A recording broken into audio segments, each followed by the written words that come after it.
pagtingin na may mali siya, at stalking ay hindi normal. Ito ay bastos. Ito ay kawalang respeto sa kababaihan. Bawal ang bastos sa Bangsamoro.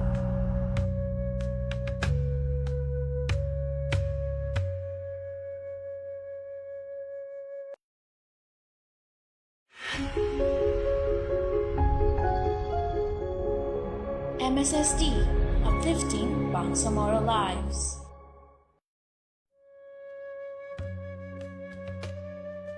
Wow, ang sexy naman!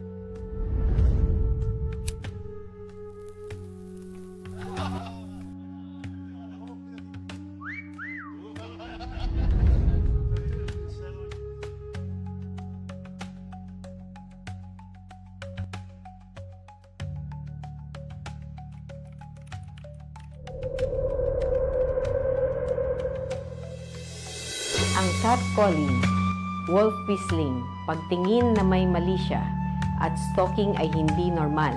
Ito ay bastos. Ito ay kawalang respeto sa kababaihan. Bawal ang bastos sa Bangsamoro.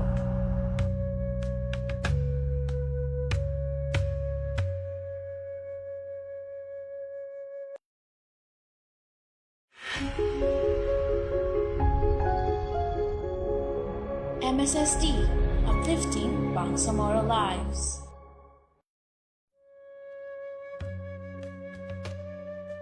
Wow, ang sexy naman!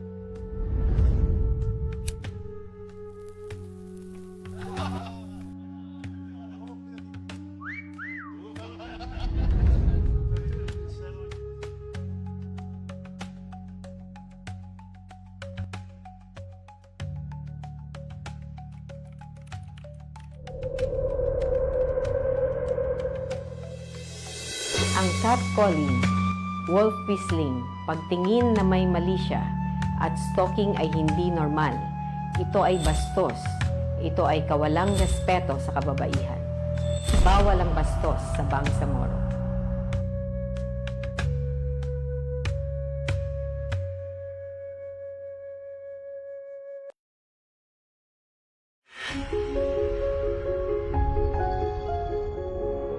MSSD, uplifting Bangsamoro lives.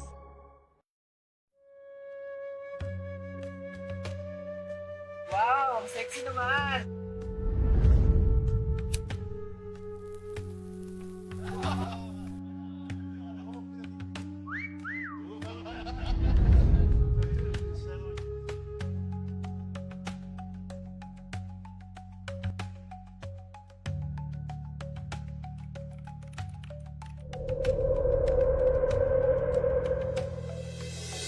Ang catcalling, wolf whistling, pagtingin na may mali siya, at stalking ay hindi normal. Ito ay bastos. Ito ay kawalang respeto sa kababaihan. Bawal ang bastos sa Bangsamoro.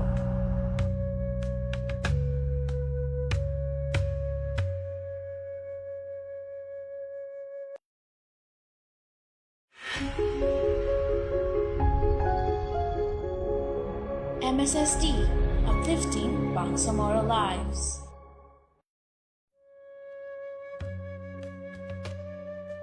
Wow, ang sexy naman!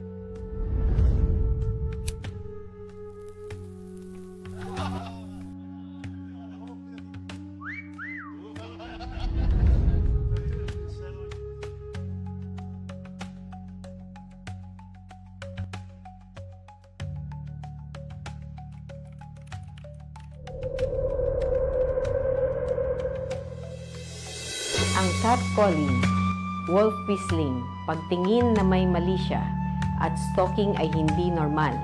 Ito ay bastos. Ito ay kawalang respeto sa kababaihan. Bawal ang bastos sa Bangsamoro.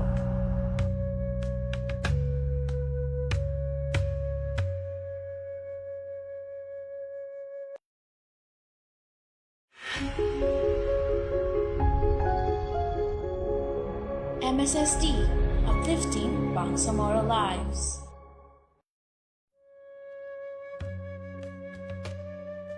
Wow, ang sexy naman!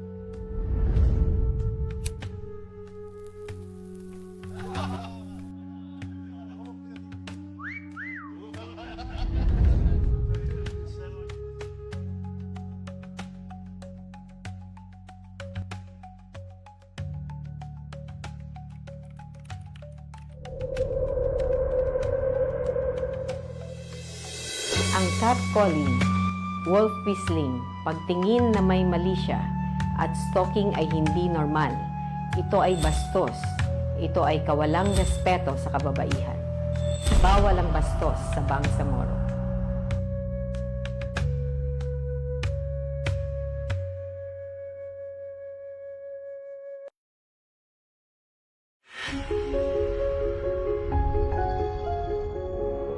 MSSD, uplifting Bangsamoro lives.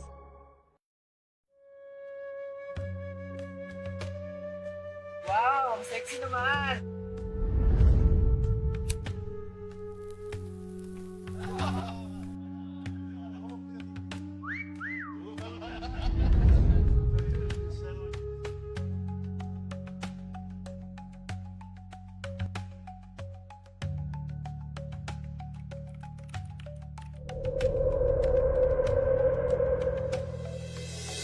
Ang catcalling, wolf whistling, pagtingin na may mali siya, at stalking ay hindi normal.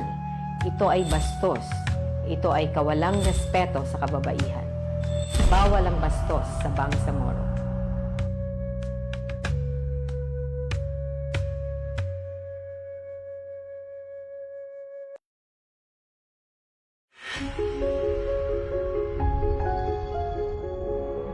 MSSD, uplifting Bangsamoro lives.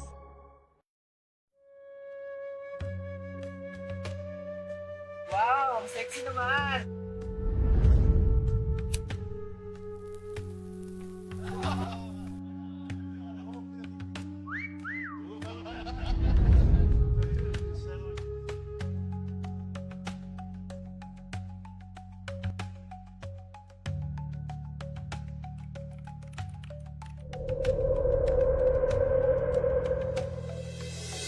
Ang catcalling, wolf whistling, pagtingin na may mali siya, at stalking ay hindi normal.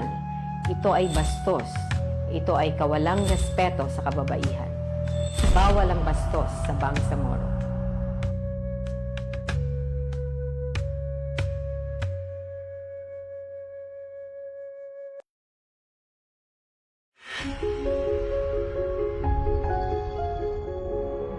MSSD, uplifting Bangsamoro lives.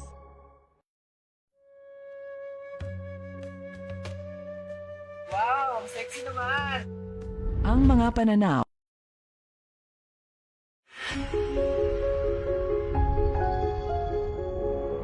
MSSD, uplifting Bangsamoro lives.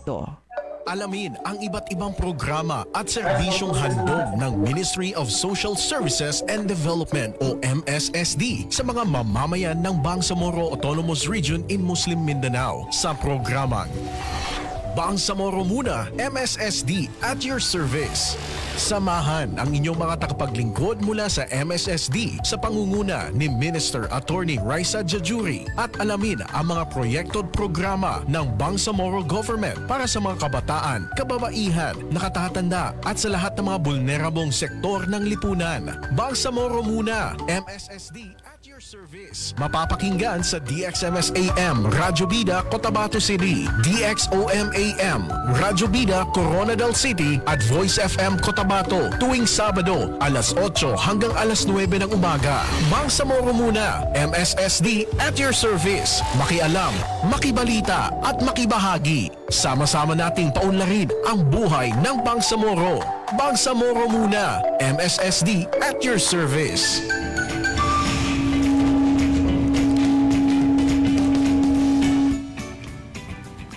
Magandang morning po sa inyong lahat, Kabangsamoro, Mapia-Mapita sa Kanulangon. It's nice to be back. Welcome po sa inyong paboritong programa tuwing Sabado na nagbabalik ngayon ng live para sa isang buong oras po na makabuluhang talakayan. Assalamualaikum, ako inyong Kabangsamoro Jeff Mendez at your service. Assalamualaikum! Pagpasensyahan niyo po kami dahil ito ang pinakaunang episode natin na live tayo. At syempre, good morning sa ating kababayan, lahat ng Bangsamoro people. Narito muli Ang inyong programa na magbibigay ng impormasyon, paglilinaw, tama at napapanahong mga tugon sa ating mga challenges. Magandang umaga, ito si NJ Alferez, ang inyong kabang Samoro at your service. Ramdam namin ang inyong pananabik, kaya sama-sama nating talakayin ang iba't ibang mga programa, proyekto at inisyatiba ng MSSD para sa Bangsamoro. Ayan, pero Bago ang lahat, MJ, batiin muna natin at i-shout out yung ating mga listeners and viewers ng radyo and sa FB Live. Ano? DXMS Radyo Bida 882 sa mga nakikinig po sa AM radio dial natin. Magandang morning sa inyo. Sa DX Oral Happy FM 92.7, DXJC 92.1 Voice FM at Gabay FM 97.7. Good morning sa inyong lahat. at shout out din, maraming salamat sa ating mga viewers sa ating mga Facebook pages, no? Ministry of Social Services and Development at sa lahat ng mga provincial pages po ng ating MSSD Provincial Operations Office. At syempre sa Bangsamoro Media Productions at Bangsamoro Multimedia Network. Ito yung ating mga naunang mga partners sa Correct. Jeff. Pero lumawak na tayo ngayon. Wow. Partner natin ngayon ang iMinds Philippines, Radio Pilipinas. Tayo ay maririnig sa DXSM Holo, DXSO Marawi, DXA sa Tawi-Tawi, DXMR Zamboanga, DXRP Davao at ang PTV Davao. Yes, and punong-puno tayo ng bago ngayon at sa ating pagbabalik this week and sa mga succeeding weeks. Meron pa tayong mga updates sa ating mga programa, sa pagtugon at sa mga hinaing at mga questions and inquiries ng ating mga kababayan. And syempre meron tayong bagong segment. Yan. Tanong ng Bangsamoro. At meron din tayong Minister's Minute. Ayun. Oo. Sa tanong ng Bangsamoro, bababa ang ating team at magtatanong tayo sa ating mga kababayan ano yung kanilang mga pressing issues Correct. na hindi masagot-sagot. Ayan. At Tayo na syempre, mismo ang lalapit sa kanila. Yes, oo. Para tanungin sila kung anong mga questions nila. Ang Minister's Minute naman ay mga tugon, mga gabay, mga mensahe ni Minister 1 sa minute isang yan. minuto. Ayan. At syempre, hindi kompleto ang ating Sabado kung walang mananalo. Of course. Ayun. Kaya umantabay po makinig again, no? Ito yung ating parating sinasabi, makinig po dahil mismo sa diskusyon ng ating guest ang lalabas yung ating mga tanong. Yan. Mamaya, magbibigay tayo ng papremyo sa ating Sabado Panalo. Correct. Open na po yung hotline number natin para sa inyong mga questions, comments, and suggestions. Mag-text po kayo sa 0962-230-9967. 0962-230-9967. Naka-flash na po sa screen. I-screenshot nyo na lang.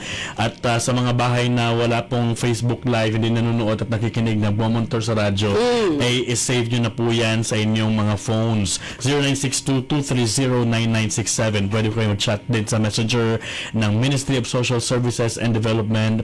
Yan po ang official Facebook page ng MSSD BARM. Palagi po bukas yung channels natin para po sa mga comments and recommendations ninyo. Negative and positive comments, tinatanggap natin ng lahat. Oo. At syempre, paalala natin, Jeff, na ang ating hotline number ay text lang. Kasi ang daming nagko-call, no? Please don't o call. hindi po natin masagot po. Ayan. At syempre, naging posible ang programang Bangsamoro Muna MSSD at your service dahil sa pamumuno ng ating butihing Minister, Attorney Raisa Ischijuri, na miyembro rin ng Bangsamoro Parliament. Yun. Ayan. Greet na tayo. Hello greet po. tayo. Shout out sa mga nakikinig na sa atin ngayon. 40,000 viewers na tayo. Actually, 51 kanina, kaya lang na-late tayo. Sorry Oo. po talaga dahil itong pinakaunang live natin, no? Inaayos natin At ang ito ating... rin yung nagsa-simulcast tayo sa iba pang mga stations, oo. no? Naka-live din tayo sa PTV. Yes. Medyo meron tayong technical adjustments doon. Dahil ngayon ay nakikita na tayo sa television. Nasa TV na rin tayo. Sige. And ano pag-uusapan natin ngayon? Moving on. Ano nga bang pag-uusapan natin? Ito ay pinaka-special at gaya ng ginagawa natin sa mga nauna nating mga taon sa ating pag-e-ere, ang pinakaunang guest natin sa ating pagbabalik live ay walang iba ang ating butihing minister. Pero ang pag-uusapan natin, ano nga ba ang direksyon ng social services delivery ng Bangsamoro? Ngayong malapit nang magtatapos ang transisyon. Correct. No? At ano-ano pa ba ang plano ng MSSD upang mas accessible pa ang mga programa at serbisyo para sa Bangsamoro people?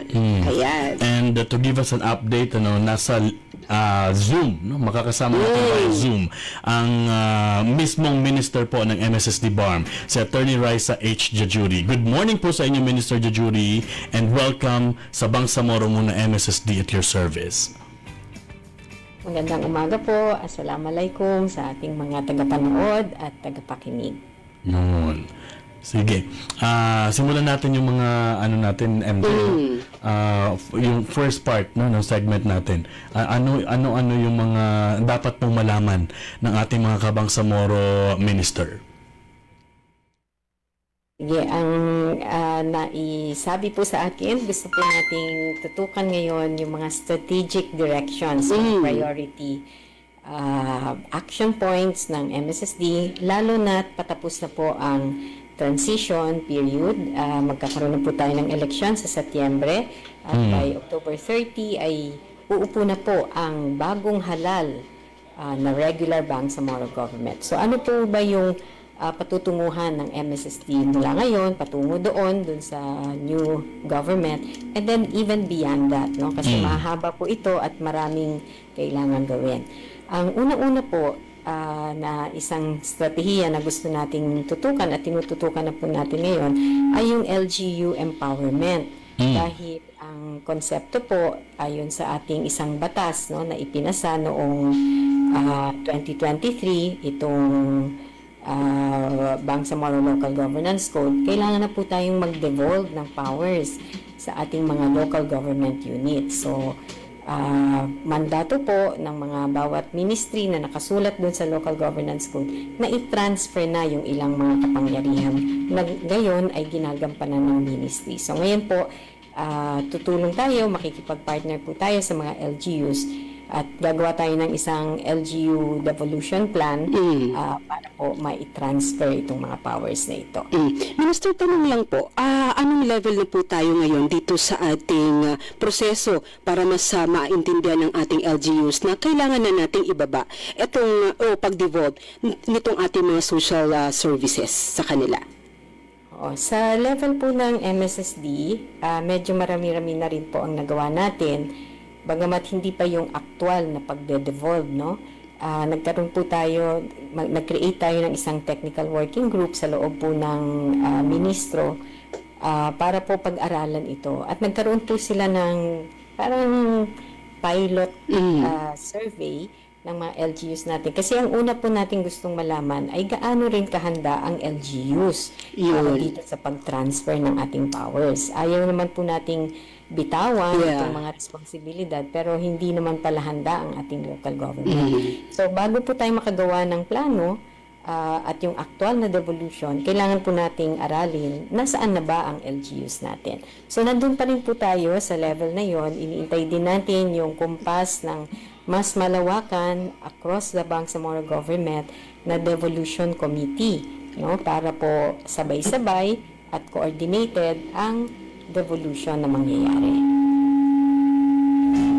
Punta po tayo sa pangalawang strategic direction at ito yung pagkakaroon po ng mas matatag, mas malawakan na data-driven at evidence-based programming. Ibig sabihin po ang ating mga paggagawa ng mga programa ay hindi lamang dahil naisip natin na maganda ito, kung hindi naayon po sa mga datos na nakakalap natin sa ating komunidad, may ebidensya, kumbaga. Kaya po importante yung mga programa natin at pinapaayos natin po ngayon yung beneficiary data management system, no? Para makita natin gaano ba kalawak ang ating mga benepisyaryo, ano ang mga programa na mas nagagamit nila, yung ating iPart or IDP profiling, ay chinecheck din natin para sa mga vulnerableng mga komunidad at yung mga aktual na IDPs, ano yung mga trends na nakikita po natin doon para mas maganda po ang ating mga programa pa i-enhance, i-innovate, mga bago or pinagandang mga programa. Tapos patuloy din po tayo na isusustain ang ating mga partnerships sa mga iba pang Bangsamoro ministries, offices and agencies at mga development partners. Kasi tinatanggap po natin na hindi natin kayang gawin ang mga bagay-bagay, no? At magiging mas ma-coordinated, cohesive, comprehensive ang ating mga programa kung nakikipagtulungan po tayo sa iba pang implementing ministries, offices and agencies, at of course the development partners, local NGOs, INGOs. Importante po ito at nagagampanan din natin to. Una kasi tayo po ay chair ng Social Development Committee doon sa pinakamalawak na BEDC, no? Yung Bangsamoro Economic and Development Council. May 5 sectoral committees yun at chair po tayo ng Social Development Committee. Nandun po yung ibang ministries, offices, and agencies na nagbibigay po ng mga serbisyo under the Social Development Framework, as well as some development partners. Tapos meron din po tayong Bangsamoro International Development Partners Committee. Chair din po tayo doon ng Social Development Working Group, no? Kaya kasama po natin ang iba pang INGOs, mga development partners. Kaya regular po tayong nagkakaroon ng pag-uusap sa kanila. And yung actual na mga ginawa na po natin na nag-innovate tayo, naging lead po tayo sa pag-organize ng mga issue-based na mga partnerships ay tungkol sa early childhood care and development. May TWG po tayong kinreate with MBHTE, MOH, among others. Tapos tayo din ang chair ng Regional Juvenile Justice Welfare Committee at Regional Subcommittee on the Welfare of Children, among others po, no? So, tuloy po yan at palalakasin pa po natin mas lalo. Ang isa pong medyo bago, dahil bago lang din po ang ating division on this, ay yung patungkol po sa regulatory functions natin. So, tayo po ang pangunahing social welfare na ahensya dito sa Bangsamoro. At bilang social welfare agency na ministry, tayo po ang may regulatory powers, no? Sabihin, tayo po ang nag-accredit, nagpaparegister at nagpapalisensya ng iba pang social welfare and development agencies o tinatawag nating SWADAs. Kasi maaari pong ang local government, maaari pong ang private sector, ang NGO, ay magtatag ng sarili nilang kunyari, bahay pang kababaihan or orphanage, among others, no? Pero kailangan po may standards yan. Hindi pwedeng magpatayo ka na lang pero substandard ang inyong services at hindi natin maprotektahan yung mga taong gagamit ng serbisyo. So, i-build up po natin ito, mas palalawigin at sisiguraduhin natin na ma-reach out po natin ang lahat ng social welfare and development agencies para sa regulatory requirements po nila. Ang Minister, tanong ko lang po doon sa accreditation, registration, licensing. Kasama po ba halimbawa pag nakita po ni MSSD na medyo kulang sa training yung mga tao doon sa pasilidad o may kulang doon sa pasilidad, ano pong assistance ang binibigay ni MSSD pagka may ganyang issue? Yes, sisiguraduhin po natin na tutulong tayo, no? Magiging cooperative po ang ating relasyon, meaning maaari pong magbigay ng technical assistance, and in fact, in the past years, nag-augment po tayo ng ilang mga resources, ng ilang orphanages, ng ilang women centers na nandyan, nagbibigay po ng serbisyo sa ating mga kababayan, pero nagkukulang po ng kanilang resources. So, posible rin pong augmentation of resources. Pero kung talagang hindi po kakayanin at nakita po natin na nakakasira ito sa ating mga kababayan, posible rin po tayong mag-exercise ng ating powers, no? Na magpasara, mag-suspend ng operations ng ating mga agencies dahil yung operation nila maaring mas makasama sa mga kababayan po natin. Yun. At least klaro, no? Na hindi pwedeng lang, basta-basta magpatayo or dahil una sa lahat, ang kailangan talaga dito ay tamang alaga pag-aruga. Correct. Sige po. Sige po, diretso po tayo sa susunod, which is on research and policy recommendations. Patungo po sa pagpapalakas pa ng ating mga social protection programs and services.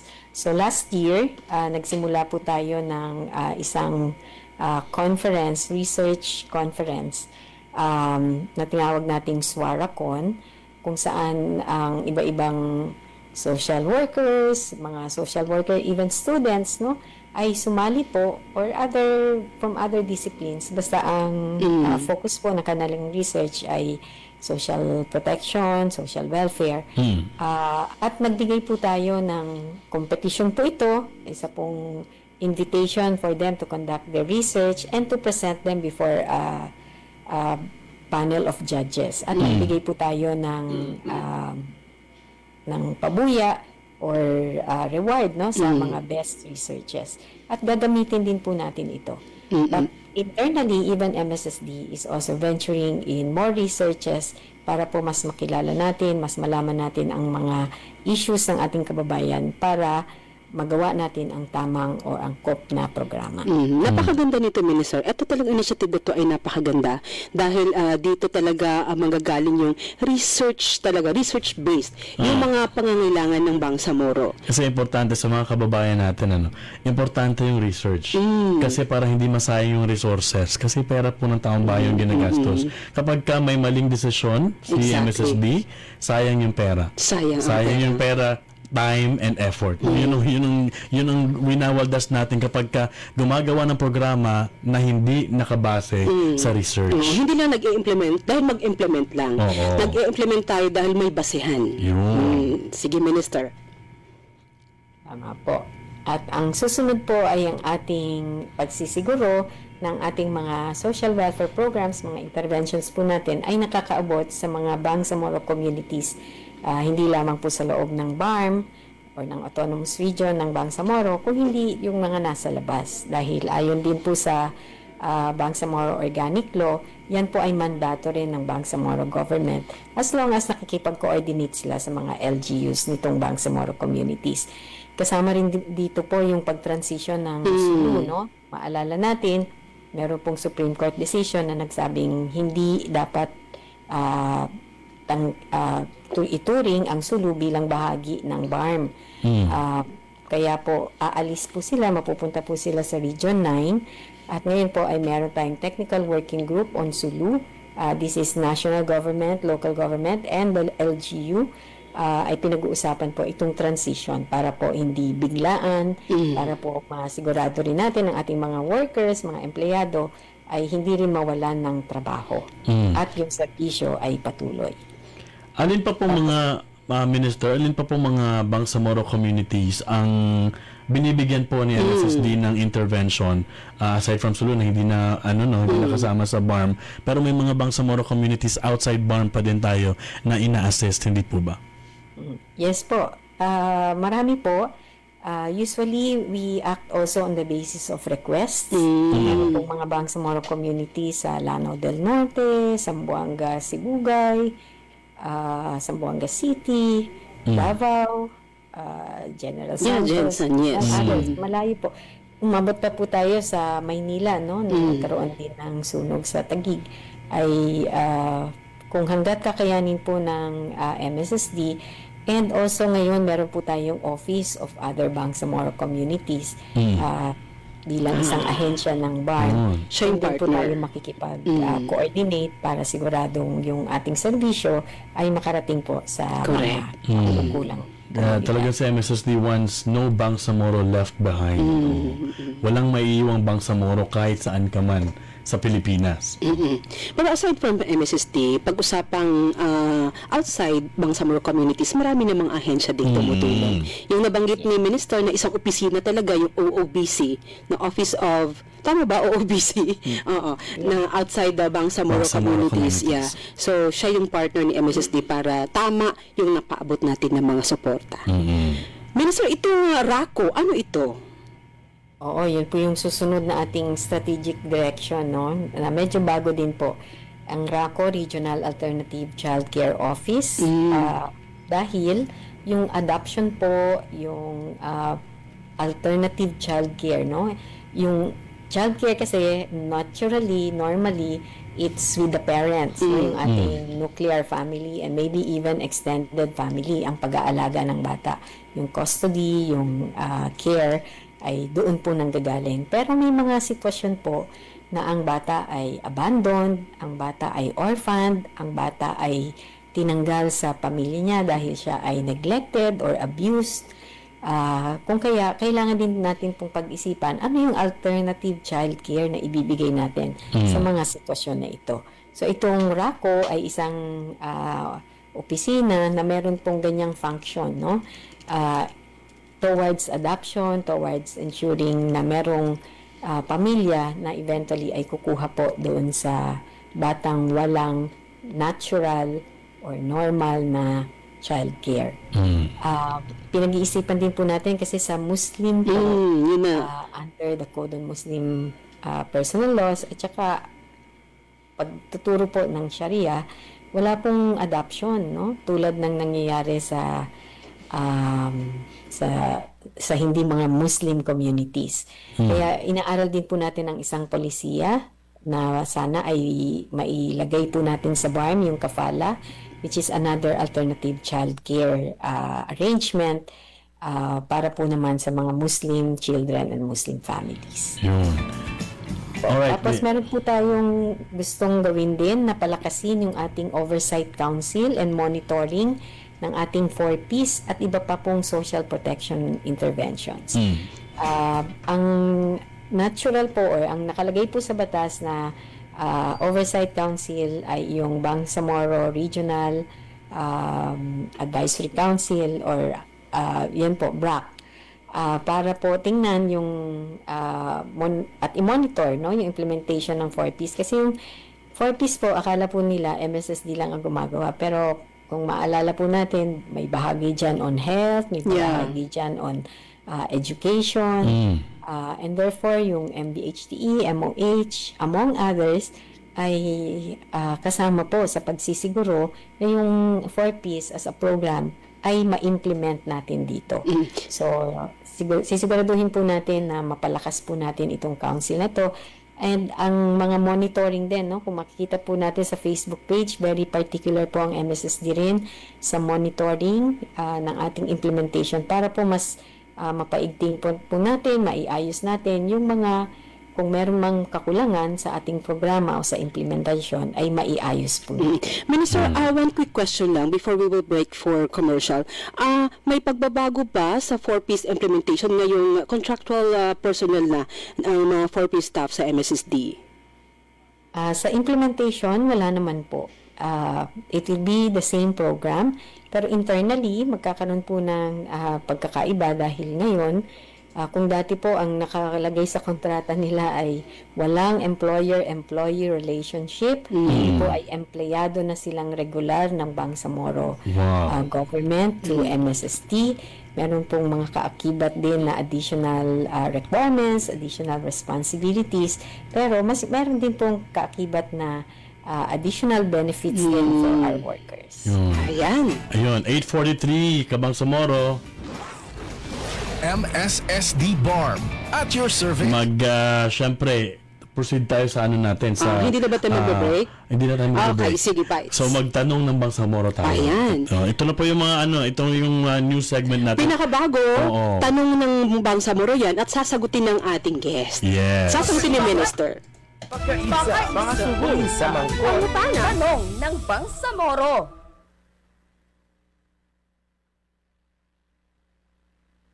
Pagkaisa, mga suboy sa mangkot. Tanong ng Bangsamoro. Ako nga po pala si Benzer Ahmad, nakatira po sa Nuro UP, Maguindanao del Norte. May dalawa po akong kapatid na working student. Gusto ko lang po sanang itanong kung may programa po ba ang MSSD na matulungan ang mga katulad po nilang working student na nagsisikap na mapagtapos at matupad nila ang kanilang mga pangarap sa buhay. Tanong ng Bangsamoro. Ayun. Ayan, tanong ni Benzar, Minister, ano pong ating tugon dyan?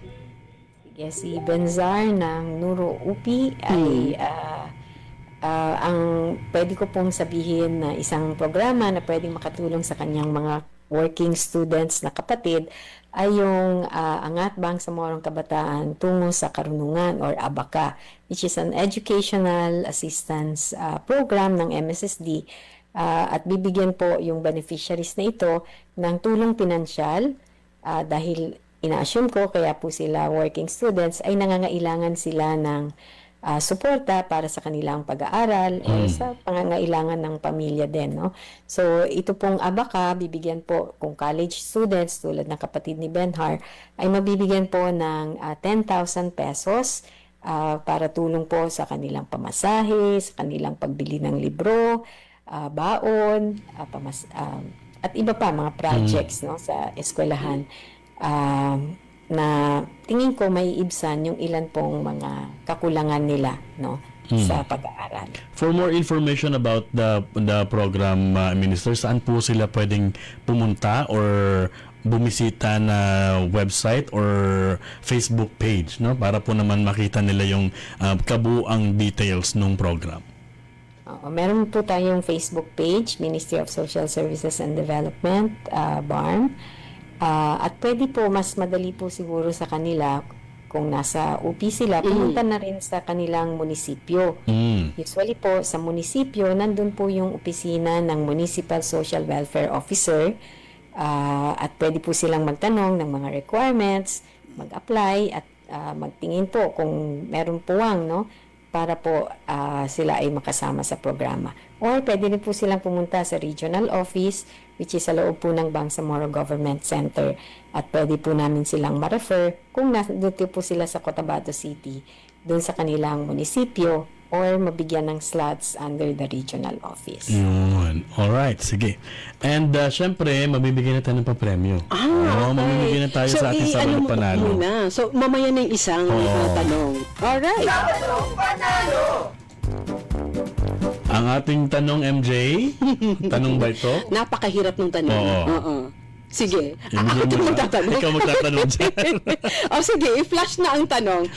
Okay. Kung nakinig tayo sa ating minister, hindi pala magbigay ng isa lang.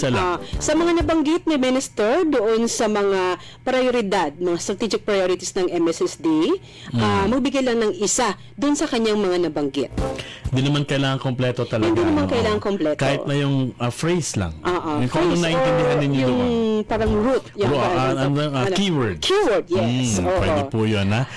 Ulitin natin, magbigay lang po kayo ng isa sa mga strategic priorities na binanggit na po ni Minister Jajuri kanina.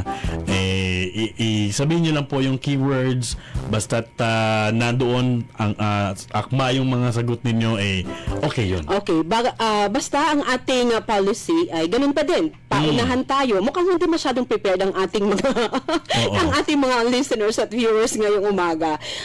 Paunahan pa rin tayo ng sagot, no? Kung sino yung unang makakomento ng tamang sagot, no? Ang siyang mananalo. Ayan. Sige. Hello po, shout out kay DG. Nagmo-monitor sa atin. Good morning. Ayan. Sir DG. And of course, sa mga viewers natin, ang gagawin po ninyo ay ilagay ang buong pangalan and number, hindi na number. Yung, para makontak kayo. The usual, bakit parang masyadong matagal tayong nakabalik, kaya nakalimutan na ng ating mga suki kung full paano name lang sagutin. po yan, no? Full name lang po, and yung address po ninyo at yung yung sagot. Yung tamang sagot. Yes. So, pabilisan po ito. Okay, sige, continue tayo with the minister. Yes. Minister, balikan natin yung ating napag-usapan kanina. You ended with the 4-phase implementation expansion ng Oversight Council. Ano po yung mga susunod pa mga plano ng MSSD?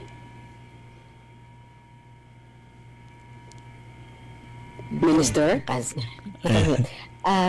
Yung po ating digital payments, no? Kasi sinimulan na po natin yan. At gusto na po nating i-expand lalo na sa mga recurring payments, no, na mga programa. So sa ngayon po, doon sa phase 2 natin, ang regular nang nakakatanggap po ng digital payment ay yung ating mga daycare workers na nag-augment po tayo ng 6,000 pesos sa kanilang honorarium.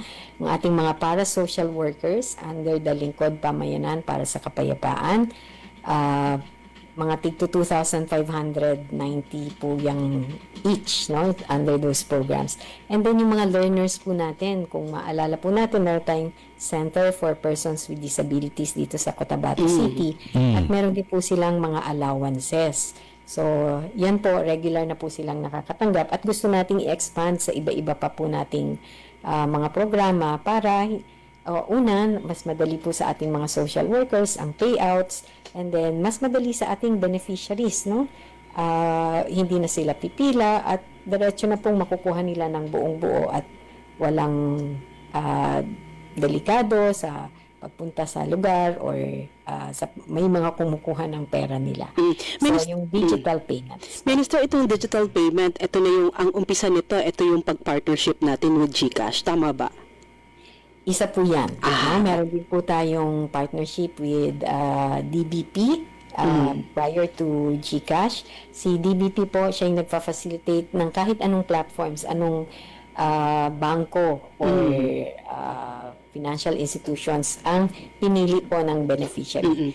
Pero nag-partner na rin po tayo sa GCash Diretso kung ito po ang platform ng pinili ng beneficiary, diretso na po din sa GCash natin maibibigay. At magkakaroon tayo ng card na very distinct for BARM beneficiaries. Minister, quick lang. Para lang mas malinawan ang nakikinig sa atin at nanonood sa atin, bakit importante itong digital payment system sa sa lahat ng mga programs ng MSSD? Well, una, mas efficient po siya. Ibig sabihin, hindi na po mababawasan ng human resource hours ang ating workers na mag-organize ng payout, magkuha ng lugar, mag-rent ng tables, etc. Hindi rin po pipila ang ating mga beneficiaries. Yung iba po, matatanda, mga buntis, mga PWDs na nahihirapan, no? Kasi dahil marami po ang babayaran, kailangan po silang mag-intay ng kanilang turno. So, mahaba-haba rin po yung oras at nagta-travel po sila doon sa sentro kung saan magpe-payout. So, mawawala po lahat ng gastos doon at yung pagod ng mga tao, ng workers natin at ng mga tao. At yung takot po natin na mawala yung pera. Pagkatala po ng ating workers yun no? Sa lugar na yun. Posible po silang makidnap, makuha yung para sa kanila. At yung mga beneficiaryo din po na safe yung ating mga beneficiaries. May kumuha ng pera nila.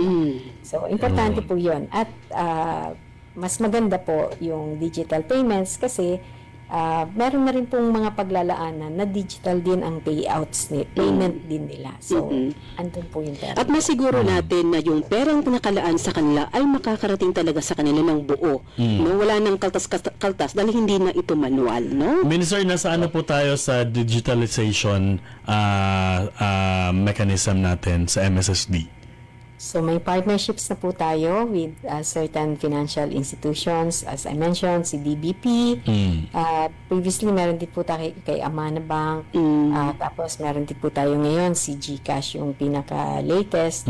At meron na po tayong ini-implement on a regular basis ng digital payments for daycare workers, for para-social workers, and for the learners po ng Center for PWDs. Palalawakin na lang po natin ito. Pero importante, kasi po, ang nakakatakot naman sa digital payments, kapag mali yung number na ibinigay o mali yung account, posible po hindi nila makuha. Correct. So, maaari din po, hindi pala sila ang nagko-control ng account na yon. Kaya gusto po nating masigurado ng ating data, ang ating information management system ay maayos, no?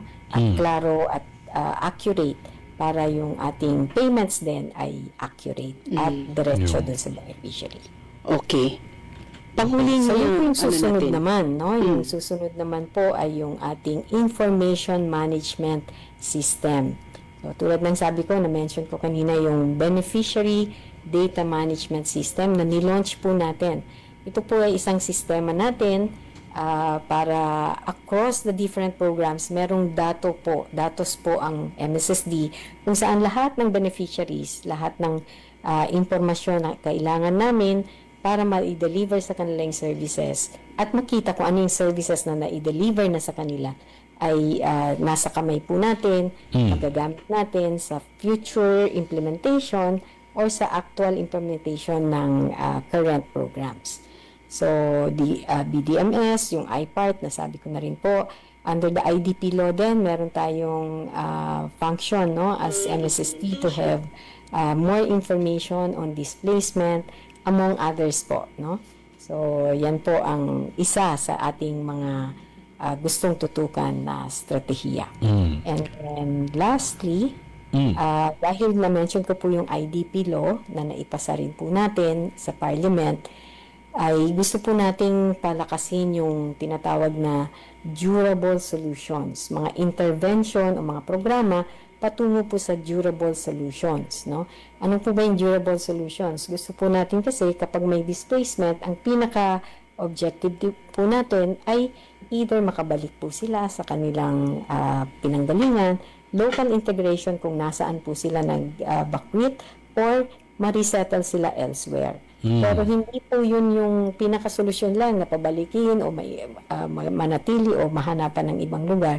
Pero kasama po dyan ay kaya po durable solutions ay nasasagot lahat ng pangangailangan nila bilang IDPs. At pag wala na po silang pangangailangan as IDPs, doon lang po natin nasabi na yung solution natin ay durable solutions. Meaning, meron po tayong programa dapat sa edukasyon ng mga batang na displaced, yung kanilang seguridad, livelihood nila, yung shelter, land, and property, among other things. So, aayusin po natin yan. Meron pong Bangsamoro Internal Displacement Coordinating Council. So, hindi lang po MSSD ang uupo dito, pero across the different ministries, offices, and agencies. So, isa po yan sa mga systems and mechanisms na nandito pong nakasulat na strategic interventions din po natin, priority interventions.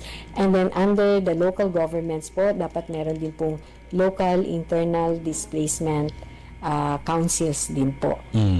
LIDCs din sa local level naman po. So, yan po ang 10, I think. 11, no? Ay, 11 ba? 11. Mga strategic interventions. Pero, kasama po nito, kasabay nitong mga priority strategies po natin, ay yung mga regular strategies din po natin. So, tuloy-tuloy lang po ang ating mga current programs, and we are still working on innovations and strengthening all of these programs. Minister, your parting message po sa mga kababayan natin, especially sa mga nanonood at nakikinig sa atin ngayong umaga. Hindi mo pa pasasagutin sa ipangalawang tanong mo? May tanong ng Oo, may Bangsamoro tanong pa pala tayo. Sige. Sagutin niyo po muna yung second question ng ating tanong ng Bangsamoro. Bago natin pakawalan si Minister. Ibigay natin yung second question from our Bangsamoro from the field. Yes. Pagkaisa, mga suhol sa mangkot. Tanong ng Bangsamoro. Ako po si Janudin Rakman. Tatanong ko lang po kung paano po kami matutulungan ng MSSD para sa karagdagang kapital sa maliit na negosyo tulad ng ganito po. Sana po marinig namin ang aming hiling sa MSSD. Tanong ng Bangsamoro. Yun. Sino ba? Zainuddin, no? Zainuddin. Zainuddin, na mukhang entrepreneur. Siyang micro-enterprise. At para dito po ang ating tampok na programa dito ay ang Bangsamoro Sagip Kabuhayan, kung saan tumutulong po tayo sa mga maliliit na negosyante, mga micro-enterprises, sa pamagitan po ng ating mga seed capital in the amount of 15,000 pesos. At pag bahagi po yung BSK dun sa UNLAD, Pamilyang Bangsamoro, na mas komprehensibo po, meron pa pong training yan. Para po mas makita kung ano pa yung mga kakayanan nila mga kaalaman nila na mas magpapalago po ng kanilang business. At kung mas maging matagumpay po sila at nakita natin yung effort nila na buhayin talaga ang kanilang micro-enterprise, meron pa pong scale up yan. Ang scale up po natin ay mabibigyan po sila ng 20,000 pesos.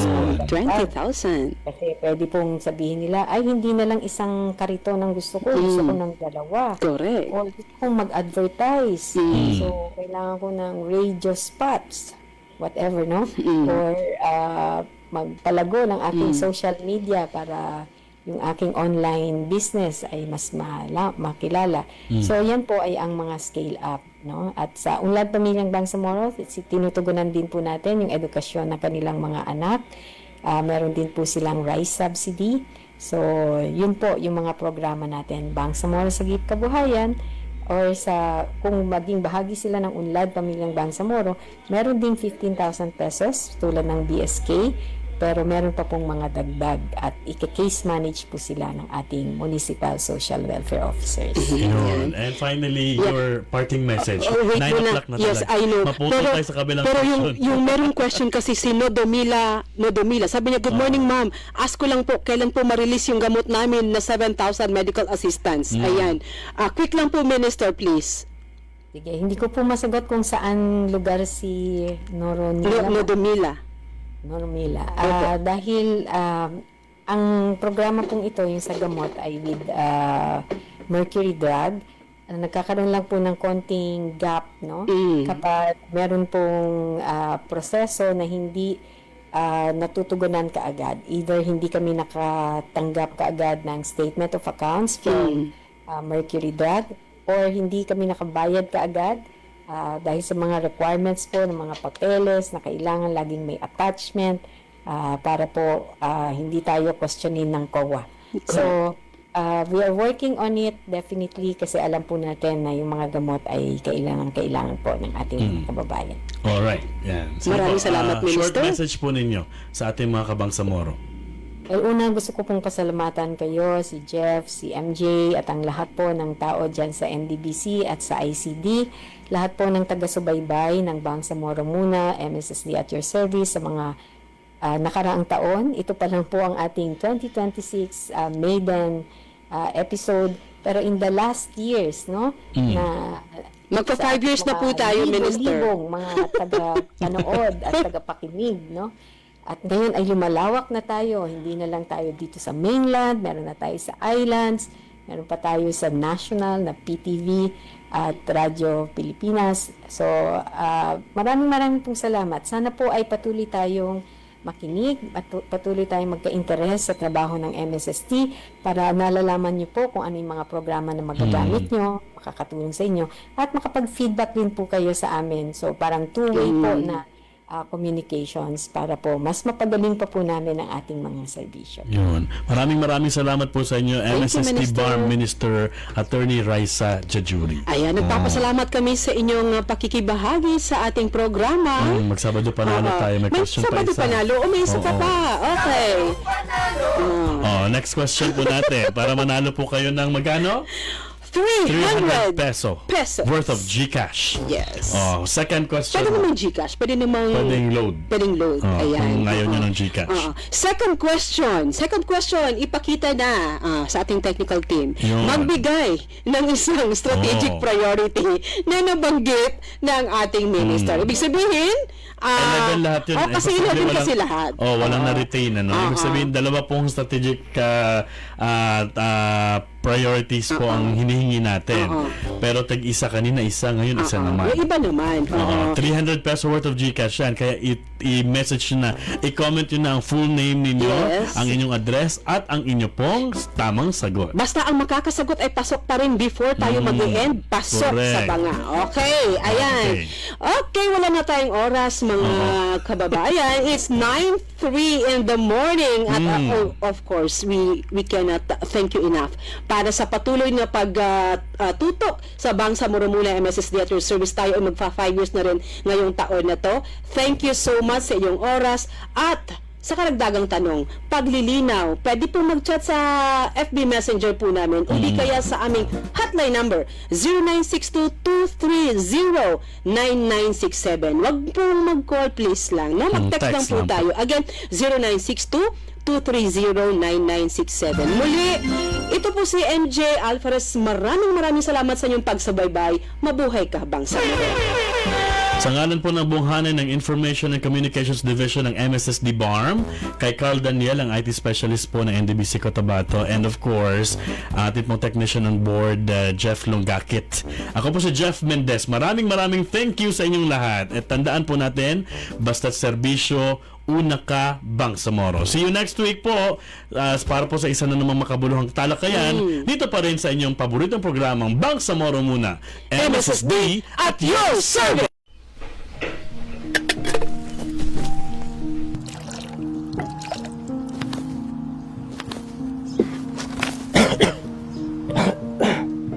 Lloyd, kunin mo daw yung gamot ko kay mamang mo. Opo, tay.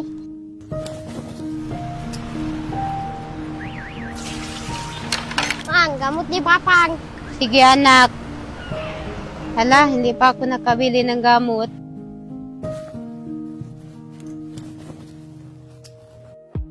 Kung kulang ang pambili ng gamot, may B-Cares na aalalay sa iyo. Maaari kang makakuha ng hanggang 10,000 na halaga ng gamot base sa reseta ng doktor.